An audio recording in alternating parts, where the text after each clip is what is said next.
वक्रतुण्ड महाकाय सूर्यकोटि समप्रभा निर्विघ्नं कुरु मे देव सर्वकार्येषु सर्वदा। को मैया एक ही बार में काम खत्म, एक से दूसरा नहीं लेता है भगवान का कोई। लेकिन भगवान क्यों नहीं मार रहे थे पता है साईं जी? भगवान इसलिए नहीं मार रहे थे कि जरासंध को अगर मार दिया तो इनके जो रिश्तेदार हैं राक्षस, इनके जो दोस्त हैं मित्र हैं और इनकी बिरादरी है बात तो दुखी दुखी रह जाए। तो भगवान क्या करते, इनकी सारी सेना को तो मार देते और अकेले जरासंध को छोड़ देते। अब जरासंध फिर जाता और फिर ढूंढ के अरे भैया चलो चलो चलो ढूंढ के लाता और सेना फिर बनाता। फिर भगवान सेना को मार देते, फिर जरासंध जाता फिर सेना बनाता। तो भगवान चाह रहे थे हम राक्षसों को क्यों ढूंढे, अरे ये जरासंध ही ढूंढ के लाए और हम उनका उद्धार करते जाएं। इसलिए भगवान जरासंध को नहीं मारते थे। और 18वीं बार जरासंध जब युद्ध करने आया भगवान कृष्ण से तो उसने क्या किया पता है? उसने अपने घर 11 ब्राह्मणों को पूजन में बोले पूजा करो महाराज, अच्छी दक्षिणा मिलेगी और अगर हम हार गए तो एक ही नहीं बचोगे, ध्यान रखो। अगर हम जीत गए तो दक्षिणा अच्छी मिलेगी और अगर हम हार गए तो 11 हो, 11 में से एक नहीं बचोगे।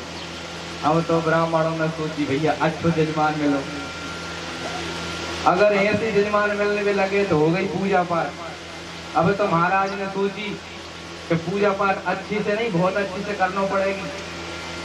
अब तो 11 ब्राह्मण पूजा पाठ करने लगे जरासंध के और जरासंध गया मथुरा पे फिर चढ़ाई कर दी और जैसे ही मथुरा पे चढ़ाई कर दी तो भगवान कृष्ण ने देखा कि अरे ये तो ब्राह्मणों को अपने घर में पूजन के लिए बैठाया है। अब भगवान ब्राह्मण का बहुत सम्मान करते हैं। भगवान कहते हैं ब्राह्मण जो कह दे और ना हो तो भी वो होगा। पता है कैसे? बोले एक मैया के यहाँ पुत्र नहीं था। क्या नहीं था मैया? कोई पुत्र नहीं था। तो एक दिन उनके यहाँ ब्राह्मण भोजन करने आए और जब उनके यहाँ ब्राह्मण भोजन करने आए तो उनने ब्राह्मण के पैर पड़े और जैसे चरण हुए तो ब्राह्मण ने कह दिया पुत्रवान भव। क्या कहा भैया? भव। अब उनने कहा महाराज ये का कह दियो, हमारे यहाँ तो पुत्र है ही ना है। संत महाराज ने पूछा ये बड़ी गजब हुआ। बोले चिंता मत करो, होगा, हमने कह दिया तो होगा। हम वचन देते हैं तुम्हारे यहाँ पुत्र होगा, अगर हम भगवान के भक्त हैं तो पुत्र होगा ही होगा। अब ब्रह्मा जी ने देखा कि अरे इनके तो यहाँ 7 जन्म के लिए पुत्र नहीं है और इन ब्राह्मण ने बोल दिया पुत्रवान भव। अब वो ब्राह्मण कोई ऐसी ब्राह्मण थोड़ी थे। पहुंच गए ब्रह्मा जी के यहाँ और जैसे ब्रह्मा जी के यहाँ पहुंचे तो ब्रह्मा जी ने स्वागत किया। बोले आओ महाराज। और ब्रह्मा जी ने कहा कि कैसे आना हुआ? बोले हम अभी एक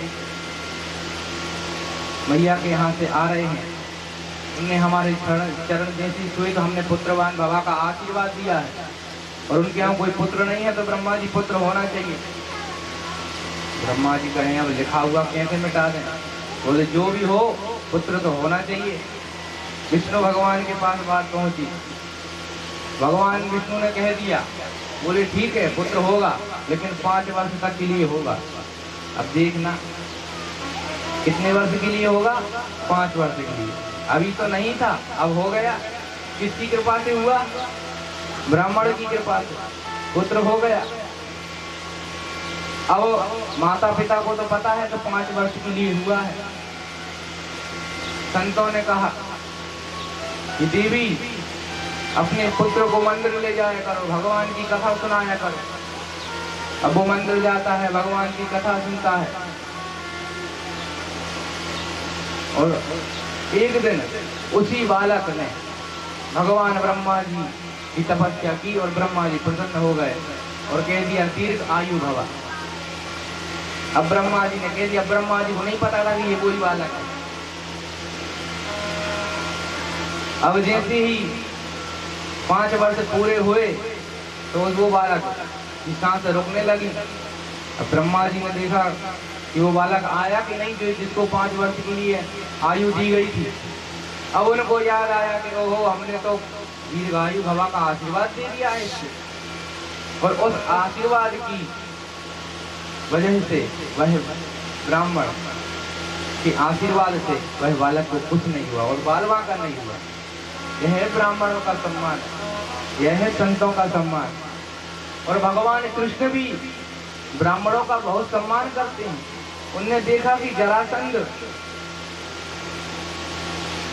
ब्राह्मणों को अपने घर में पूजन पाठ के लिए बैठाल के आए हैं, तो अब की बार जब जरासंध ने भगवान से युद्ध किया तो भगवान ने भी लीला की।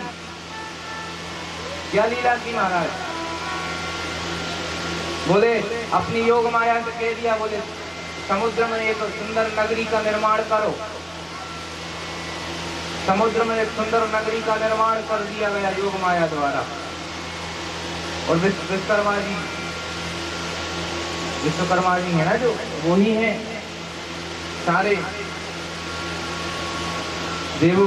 अब जो लंका है वो भी वही बनाते हैं, जो मकान है जी आज विश्वकर्मा जी कितने बना रहे हैं, चांदी चांदी है महाराज। उन्हीं के तो ये बिरादरी के हैं विश्वकर्मा जी के, उनके वंश के हैं विश्वकर्मा समाज जो है। तो विश्वकर्मा जी ने और भगवान की योग माया ने बढ़िया सुंदर एक नगर का निर्माण किया, समुद्र के बीच स्थित है। और जैसे ही जरासंध भगवान से युद्ध करने लगे तो भगवान जरासंध से युद्ध ना करके और भाग गए। और यहाँ उनका नाम क्या पड़ा? रणछोड़। बोलो रणछोड़ भगवान की। तो यहाँ उनका नाम रणछोड़ पड़ गया। अब लेकिन भगवान को तो जरासंध का भी वध करना था। एक बार भगवान ने क्यों छोड़ दिया? बोले ब्राह्मणों के सम्मान के लिए, ब्राह्मणों की एक वचन के लिए। और भगवान रातों रात अपने सारे मथुरा वासियों को एक सोते ही सोते एक दूसरे नगर में पहुंचा दिया। और जैसे ही वहां सुबह दूसरे दिन उनकी आंखें खुली तो अब दूसरी जगह आ गए। तो उन्हें दरवाजे का क्या पता कहाँ दरवाजा है। तो ये सब लोग कहने लगे द्वार कहाँ, द्वार कहाँ, द्वार कहाँ। तो उसी जगह का नाम पड़ गया द्वारिका। बोलो द्वारिकाधीश की। उसी जगह का नाम द्वारका पड़ गया मैया। और वहां के राजा बन गए श्री कृष्णचंद्र जी महाराज। और भगवान बड़े ही धूमधाम से द्वारका में अपनी प्रजा के साथ रहने लगे। द्वारिका नगरी समुद्र के बीच स्थित है।